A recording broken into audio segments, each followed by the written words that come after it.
मैं ऋषि आज के समाचारों के साथ महिलाओं को स्वस्थ व सक्षम बनाएगी सरकार। मारी लाडो अब एटीएस में कमांडो बनकर करेगी आतंकियों का सफाया।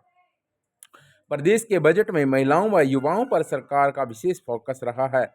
नारी शक्ति को स्वस्थ व सक्षम बनाने के लिए सरकार ने अनेक घोषणाएं भी की हैं। मुख्यमंत्री नायब सिंह सैनी ने घोषणा की है कि हरियाणा में आतंकवादी विरोधी गतिविधियों के लिए एंटी टेररिस्ट स्क्वाड का गठन किया जा रहा है और इसके लिए बजट में 35 करोड़ रुपए का प्रावधान किया गया है और इस एटीएस में महिला कमांडो को भी शामिल करने का प्रस्ताव है।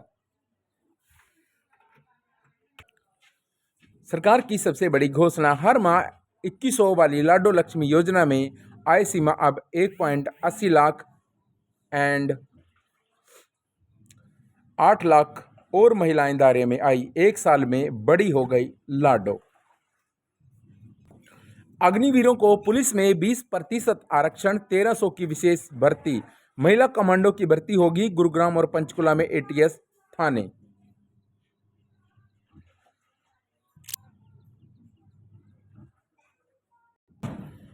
भारतीय सेना में सेवाएं देकर लौटने वाले अग्निवीरों को हरियाणा पुलिस में भर्ती के लिए 20% आरक्षण दिया जाएगा। इसके अतिरिक्त अगले वर्ष 1300 अग्निवीरों की पुलिस विभाग में विशेष भर्ती की जाएगी। सभी स्कूलों में डबल डेस्क लगेंगे। कोई भी बच्चा टाट पट्टी पर नहीं बैठेगा। छात्रों के लिए खरीदी जाएंगी 1000 बसें। मुख्यमंत्री नायब सिंह सैनी का फैसला और बोले कि डबल डेस्क की व्यवस्था के 200 करोड़ का प्रावधान करेंगे हम। जर्मनी व जापानी भाषाएं पढ़ाने के लिए 100 शिक्षकों को करेंगे प्रशिक्षित और उच्च शिक्षा विभाग के सहयोग से एक वर्चुअल AIM डिजिटल कॉलेज भी शुरू होगा। मुख्यमंत्री नायब सिंह सैनी ने कहा कि हरियाणा दिवस तक राज्य के सभी सरकारी स्कूलों में डबल डेस्क की व्यवस्था कर दी जाएगी। अब कोई भी बच्चा सरकारी स्कूल में टाट पट्टी पर नहीं बैठेगा। इसके अलावा सरकार एकल पारी स्कूलों को बढ़ावा देने पर भी ध्यान केंद्रित कर रही है। मुख्यमंत्री ने सुपर 100 योजना की सफलता का भी उल्लेख किया है, जिसके तहत जेईई मेंस में 227 छात्रों ने सफलता प्राप्त की है। तो बच्चों का इंजीनियर बनने का सपना पूरा होगा। सुपर 100 योजना के तहत सीटों की संख्या 400 से बढ़ाकर 500 करने की घोषणा। तो हरियाणा दिवस तक राज्य के सभी स्कूलों में डबल डेस्क लग जाएंगे। प्रदेश के 250 स्कूल CMEE स्कूल के रूप में होंगे विकसित। 250 स्कूलों में 25 करोड़ की लागत से अटल टिकरिंग लैब बनेंगी और 3328 स्कूलों में खेल मैदान के विकास को भी मिलेंगे 1-1 लाख रुपए और 88,000 विद्यार्थियों के मिलेगी स्टेनरी यूनिफॉर्म। प्रदेश में खुलेंगे 4000 नए राशन डिपो। महिलाओं को मिला 33% आरक्षण। जैविक खाद की बिक्री और राइस मिलर्स को भी राहत मिलेगी। मुख्यमंत्री नायब सिंह सैनी ने प्रदेश की खाद्य सुरक्षा को अधिक सुदृढ़ बनाने तथा महिलाओं को आर्थिक रूप से आत्मनिर्भर बनाने की दिशा में बड़ा कदम उठाया है। सरकार ने खाद्य व नागरिक आपूर्ति विभाग के लिए 2558.61 करोड़ रुपए का भारी भरकम बजट आवंटित किया है। मुख्यमंत्री ने इस आवंटन को ऐतिहासिक बताते हुए कहा कि यह बजट प्रदेश को उचित मूल्य पर आवश्यक वस्तुएं उपलब्ध कराने और महिलाओं एवं स्वयं सहायता समूहों को सशक्त बनाने की दिशा में मील का पत्थर साबित होगा। मुख्यमंत्री ने घोषणा करते हुए कहा कि इस वित्त वर्ष के दौरान हरियाणा में 4000 नए उचित मूल्य की दुकानें, राशन डिपो खोली जाएंगी। इन दुकानों के आवंटन में सामाजिक और आर्थिक बदलाव लाने के लिए महिलाओं को 33% आरक्षण प्रदान किया जाएगा। मुख्यमंत्री का मानना है कि इससे महिलाओं को नए आर्थिक और व्यावसायिक अवसर प्राप्त होंगे। राशन डिपो के आवंटन में स्वयं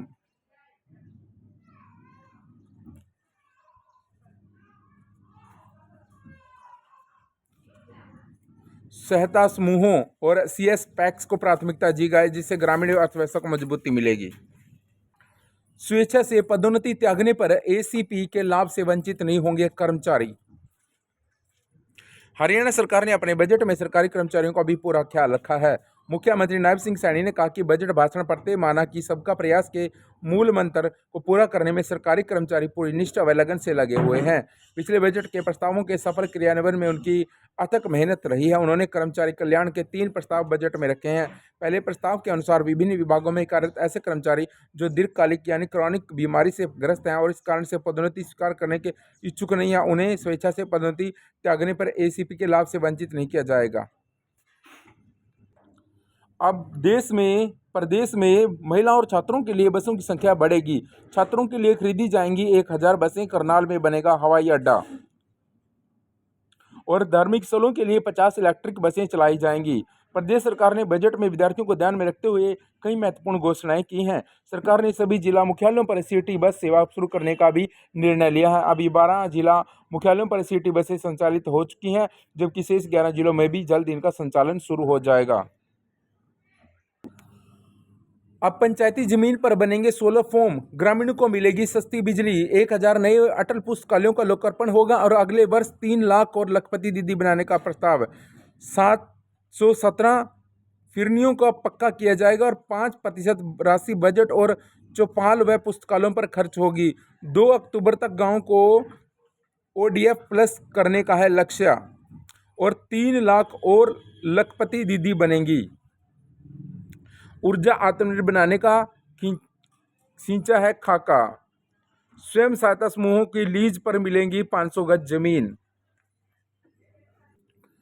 सरकार ने कहा कि विकास को रफ्तार मिलेगी। विपक्ष बोला कर्ज पर पर्दा डालने वाला है बजट। कांग्रेस ने बजट को दिशाहीन कहा। कर्मचारी संगठन बोले न्यूनतम वेतन नहीं बढ़ा है। सत्ता पक्ष और विपक्ष दोनों नेताओं में दी मिलीजुली प्रतिक्रिया। और क्या बोले कर्मचारी? बजट में कर्मचारियों और मजदूरों की अनदेखी हुई है और हरियाणा के उज्जवल भविष्य का मजबूत खाका है यह बजट, ये नायब सिंह सैनी का बयान है। भाजपा ने प्रदेश को 5.56 लाख करोड़ कर्जे में डुबो दिया है, हुड्डा का बयान। न विकास की दिशा न राहत की व्यवस्था, निराशाजनक रहा बजट, ये राव नरेंद्र सिंह का बयान है। सुरजेवाला ने बोला है कि बजट जुमलों का पिटारा है, जनता का हित बाहर रहा, ये रणदीप सुरजेवाला का बयान है। आरती सिंह राव ने कहा कि बजट से राज्य का स्वास्थ्य तंत्र होगा मजबूत।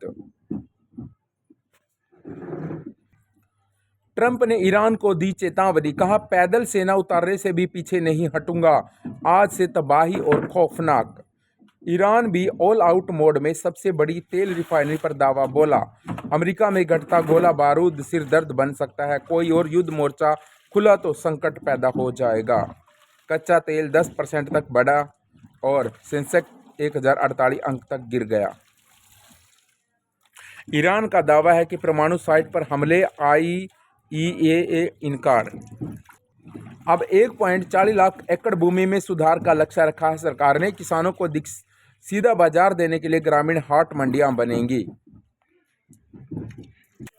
अब रोजगार वाली पढ़ाई, डिजिटल और AI कॉलेज शुरू होगा। भविष्य और उच्च शिक्षा विभाग के सहयोग से एक वर्चुअल AI या डिजिटल कॉलेज शुरू होगा। जर्मन जापानी भाषा के लिए भी शिक्षकों को प्रशिक्षण दिया जाएगा और 1000 नए अटल पुस्तकालय भी बनेंगे। नरेला से कुंडली तक मेट्रो की लाइन बनेगी और गुरुग्राम, फरीदाबाद, पंचकुला समेत 4 शहरों में बाईपास का निर्माण होगा। पूर्वी फरीदाबाद से पश्चिमी फरीदाबाद तक मुंबई बड़ोदरा एक्सप्रेसवे से सैनिक कॉलोनी मोड़ को जोड़ते हुए 850 करोड़ से 8 किलोमीटर लंबा एलिवेटेड मार्ग बनेगा। इसमें 5 फ्लाईओवर भी होंगे। पूर्वी फरीदाबाद से पश्चिमी फरीदाबाद तक सैनिक कॉलोनी मोड़ से BPTP चौक पर 700 करोड़ से 9 किलोमीटर लंबा एलिवेटेड मार्ग भी बनेगा। 4 माह में अब तक 9.82 लाख आवेदन आए हैं। जनवरी में 19% तक पहुंची अस्वीकृति दर। लाडो लक्ष्मी योजना कागजी कमियां पड़ी भारी। हरियाणा में 88,000 से ज्यादा आवेदन निरस्त, 10 में से 1 आवेदन हो रहा खारिज।